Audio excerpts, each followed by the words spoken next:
జూన్లో జరగనున్న టీ20 ప్రపంచ కప్ 2024 కోసం విదేశీ కోచ్లు సహాయక సిబ్బందిని నియమించాలని పాకిస్తాన్ క్రికెట్ బోర్డు చూస్తున్న సంగతి తెలిసిందే. గతేడాది వన్డే ప్రపంచ కప్లో లీగ్ దశలోనే ఇంటిదారి పట్టిన పాకిస్తాన్ ఈ ఏడాది పొట్టి ప్రపంచ కప్ గెలవడమే లక్ష్యంగా పెట్టుకుంది. అందుకుగాను నికార్సైన కోచ్ కోసం వెతుకుతుంది.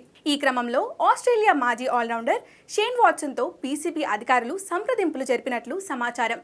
వాట్సన్ కోసం పాక్ క్రికెట్ బోర్డు ఎంత డబ్బు ఇవ్వడానికైనా సిద్ధంగా ఉంది. అయితే నివేదికల ప్రకారం ఈ మాజీ ఆసీస్ ఆల్రౌండర్ కోసం ఏకంగా ఏడాదికి పాకిస్తాన్ కరెన్సీలో 46 మిలియన్ ఇవ్వనట్లుగా తెలుస్తుంది.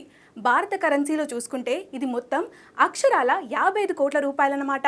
అంటే నెలకు 4,60,00,000 రూపాయలు. ఇంత మొత్తంలో పీసీబీ డబ్బు ఆఫర్ చేయడం షాకింగ్ గా అనిపిస్తుంది. ఒకవేళ వాట్సన్ ఈ అంగీకారానికి ఒప్పుకుంటే పాక్ క్రికెట్లో ఒక కోచ్ అందుకునే అత్యధిక శాలరీ ఇదే అవుతుంది.